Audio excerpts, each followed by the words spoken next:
Why don't you tell us why you decided to run for supervisor and why somebody should vote for you? Bob, this is the most challenging time that Yolo County has faced in anybody's recent memory, probably since the Great Depression.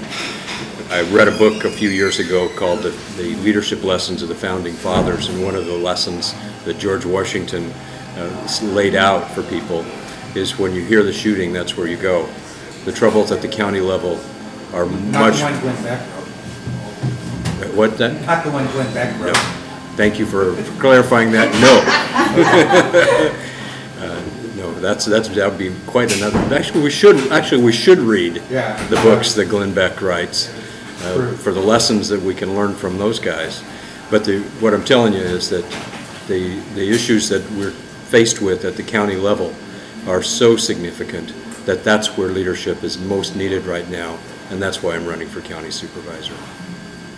And I think you all know here that I've served on the school board here in Davis for 2 terms, 8 years, and served on the city council since 2004. I know this city, I know the district. I'm learning more and more every day about the county, and right now I have an opportunity for the next 10 months to continue to serve the city of Davis and really get up to speed on county issues. The fact that I have no opponent in this Supervisor District 2 race gives us all an opportunity to keep working. Next Wednesday, the 24th of March, I will be moderating a forum on water and energy issues. On May 15th, I'll be co-leading a group of Saving California communities on our first anniversary forum on the issues of state budget reform. One of the challenges that we're facing more significantly at the county level and for school districts than the city level is the terrible dysfunction of the state budgeting process. We've got 30 years of government by initiative that has driven us into the ground. And right now we're seeing the proof of that everywhere we turn. The county level is suffering mental health cuts, health services cuts, law enforcement cuts. Everything that we do at the county level is in jeopardy. We need not just balanced and effective leadership at the Board of Supervisors, but unprecedented collaboration between the cities, the county, and the school districts.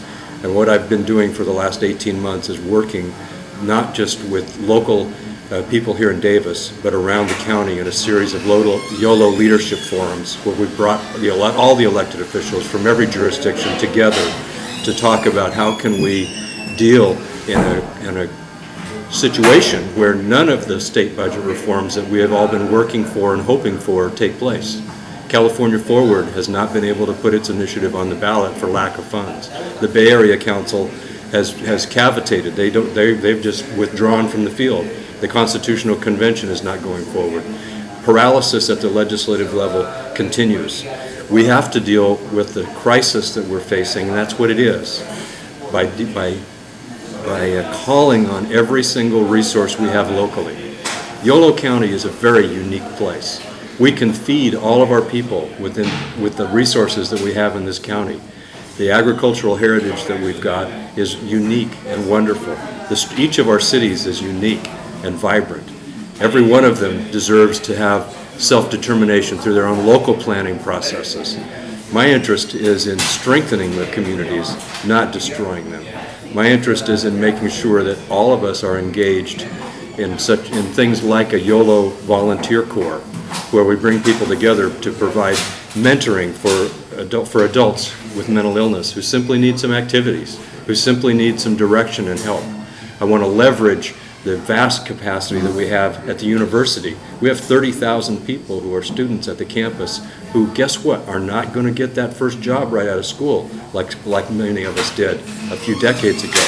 So they're going to be around. They have talent, they have capacity and energy. We need to engage them in helping us work with the problems that we've got in the county.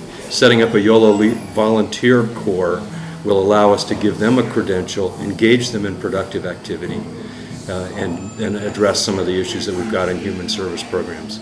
We need to capitalize on the university's creative talents, the knowledge-based industries that we can spin off and create jobs that are high-paying jobs that stay right here in this county. We've got the capacity to do it. It's consistent with our identity as a county. We've got to find a way to support agriculture, not just with words, but with actual investment in the roadways that bring the products to market, and in processing those products so that we don't ship Yolo County's agriculture to the Bay Area and Southern California and then bring it back in packages on trucks that we send both directions. We need to provide local foods and winemaking and create even more Yolo as a destination. When I have lunch in Chicago and somebody says, I'm going to Napa next weekend, I want to say back to them, well, I'm going to Yolo, and have them be envious. Yolo is a destination that has cachet, and we need to keep investing in that. So agriculture, university spin-offs, and Yolo as a destination will build our strong base economy that will allow us to recover faster than the rest of the state. But right now, we have over 14% unemployment in Yolo County. Everybody in this county knows somebody who's suffering from the economic downturn. Everybody in this county knows somebody who's suffering because of the loss of social services, the destruction of the safety net that's happened. We have work to do together, and that's why I'm running for Yolo County Supervisor.